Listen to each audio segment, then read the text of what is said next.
பாவங்களை போக்கும் ஐப்பசி நீராடல். ஐப்பசி மாதம் காவேரி நதியில் நீராடுவதை துலா ஸ்நானம் என்று கூறுவார்கள். துலா மாதமான ஐப்பசி மாதத்தில் உலகில் உள்ள 66 கோடி தீர்த்தங்களும் 14 உலகங்களில் உள்ள புண்ணிய தீர்த்தங்களின் தேவதைகளும் காவேரி நதியில் சங்கமம் ஆவதாக ஐதீகம். அன்றைய தினம் மயிலாடுதுறை மயூரநாதர் திருக்கோவில் முன்பு உள்ள தீர்த்தத்தில் நீராடுவது சிறப்புக்குரியது.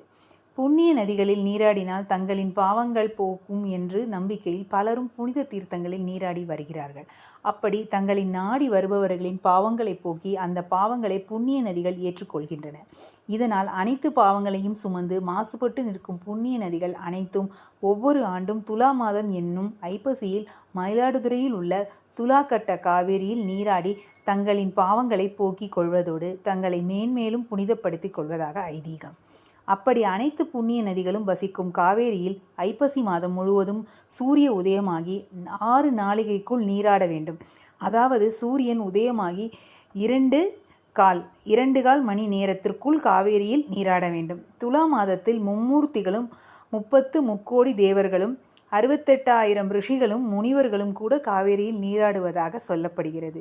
எனவே ஐப்பசி மாசத்தில் காவேரியில் நீராடுவதை சிறப்பான ஒன்றாக கருதுகிறார்கள். ஐப்பசி மாசத்தில் ஒரு நாளாவது காவேரியில் நீராட வேண்டும். அவ்வாறு செய்ய முடியாதவர்கள் ஐப்பசி மாதம் கடைசி நாள் அன்றாவது மயிலாடுதுறை காவேரி துலா கட்டத்தில் நீராடி மயிலாடுதுறை அபயாம்பிகை சமேத மயூரநாதர் கோவிலுக்குள் சென்று இறைவியையும் வழிபட வேண்டும். ஐப்பசி கடைசி நாள் நீராடலை கடை முழுக்கு என்று அழைக்கின்றனர். அசல் பதிவேற்றியவருக்கு நன்றி. மயூரநாதர் திருஞான சம்பந்த 2 பதிகங்களிலும் திருநாவுக்கரசர் ஒரு பதிகத்திலும் மயூரநாதரை போற்றி பாடியுள்ளனர். கோவிலின் முதல் சுற்று பிரகாரத்தில் தென்கிழக்கு திசையில் மயிலம்மன் சந்நிதியில் இருக்கிறது.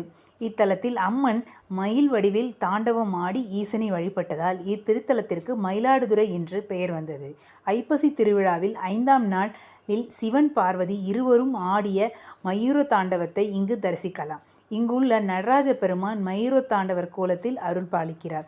தினமும் மாலையில் இந்த நடராஜருக்குத்தான் முதல் பூஜை செய்யப்படும். முடவன் முழுக்கு. ஐப்பசி மாதம் முழுவதும் காவேரியின் துலா கட்டத்தில் நீராடினால் நன்மைகள் கிடைக்கும், பாவங்கள் விலகும் என்பதால் அந்த நாளில் நீராட ஒரு சிவபக்தர் நினைத்தார். ஆனால் அவரால் நினைத்தபடி ஐப்பசி மாதத்தில் காவேரி துலா கட்டத்தில் நீராட முடியவில்லை. அந்த சிவபக்தர் ஒரு கால் பலகீனமாக மாற்றுத்திறனாளி. அந்த பக்தர் காவேரி துலா கட்டத்திற்கு வருவதற்குள் ஐப்பசி மாத இறுதி நாளில் நடைபெறும் கடை முக தீர்த்தவாரி நடைபெற்று முடிந்துவிட்டது. அப்போது அவர் சிவபெருமானை நினைத்து தன் வேதனையை வெளிப்படுத்தினார். இறைவா, ஐப்பசி மாசத்தில் இந்த தீர்த்தத்தில் நீராட வேண்டும் என்ற என்னுடைய ஆசை நிறைவேறவில்லையே என்று புலம்பினார். அப்போது சிவபெருமான் அசீரியாக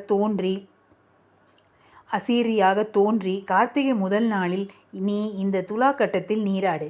ஐப்பசி மாசத்தில் இந்த தீர்த்தத்தில் நீராடினால் என்ன பலன் கிடைக்குமோ அந்த பலன்கள் அனைத்தும் உனக்கு கிடைக்கும் என்று அருளினார். அதன்படி கார்த்திகை மாத முதல் நாளில் அந்த சிவபக்தர் தீர்த்த நீராடி பலன்களை அடைந்தார். எனவே இந்த நிகழ்வு கார்த்திகை முதல் நாளில் முடவன் முழுக்கு என்று பெயரில் நடைபெறுகிறது. இந்த தினத்திலும் பக்தர்கள் காவேரி தீர்த்தத்தில் நீராடினால் உரிய பலன்கள் கிடைக்கும். அமைவிடம் மயிலாடுதுறை பேருந்து நிலையத்தில் இருந்து 1 கிலோமீட்டர் தூரத்தில் அபயாம்பிகை உடனுறை மயூரநாதர் திருக்கோவில் அமைந்துள்ளது.